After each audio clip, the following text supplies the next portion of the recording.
Congratulations for being here at the Astra Awards tonight. I mean, how does it feel tonight? It feels great. This is my second year here, and I would say my first year I was like super nervous, and now I'm like, oh, I've done this before. Yeah, my second time presenting at the Astros. It's a lot of fun. I know. So tell us about this category that you are presenting this year. Well, the category is Best Supporting Actor in a Cable or Network Broadcast Show. And I am personally rooting for Ernie Hudson because we worked together on a movie called God's Not Dead 2 about 8 years ago, and we had a really nice time, and I don't think I've seen him since. So I can't remember anyone else who's nominated because that's who I want to win. And I was going to say, and sometimes I feel like the nominations should be shorter somehow. Yeah, right. I read the nominees today, and I just remember Ernie sticking out. I'm trying to think. Yeah, he's all I remember. Whoops. Now, of course, tell us about you have a crime podcast because that's all the rage. Either that or a sex podcast. Yeah. But crime is up there too. Yes, sex and crime. Our podcast actually does involve sex, but not. It's a podcast called The Unborn. It's on iHeartRadio, and we've only been out for 4 weeks, and today we hit number 9 on the top 200 true crime podcasts on the Apple charts, which is amazing. And we've had almost no promotion, but it's just really taking off. And it's the story about what happened to this young man in Villa, Pennsylvania in 2020.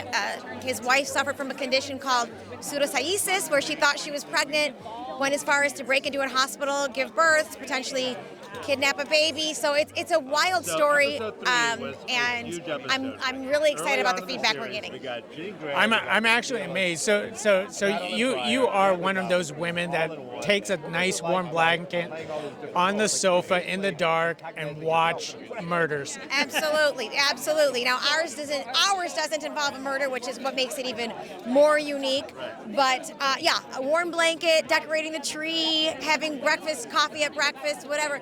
I love it. You know, I was a criminal defense attorney for many years, and a lot of times I love to see how the police are really digging in and trying to figure out what happened and get closure for the family.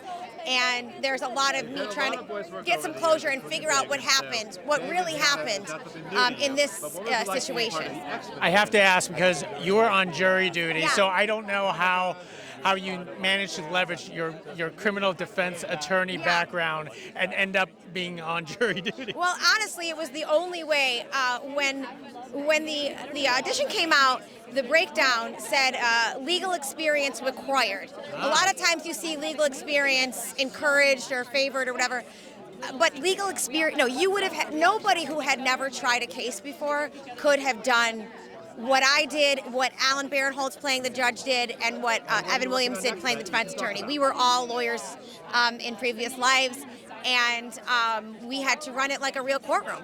And especially because Alan, like if I said objection, he was going to ask me my basis. And so I couldn't, and I was supposed to be the put together lawyer. Evan got to be the jerk off. So it turns out it's like riding a bike, but I was like, oh wow, I have to try it. When I auditioned, I didn't know I would be trying a case in front of somebody that didn't know.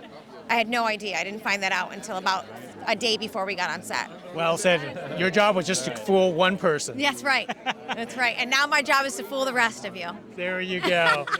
Let's enjoy tonight, all right? Yes, Thank you for talking about your podcast. So nice meeting you. Thank you.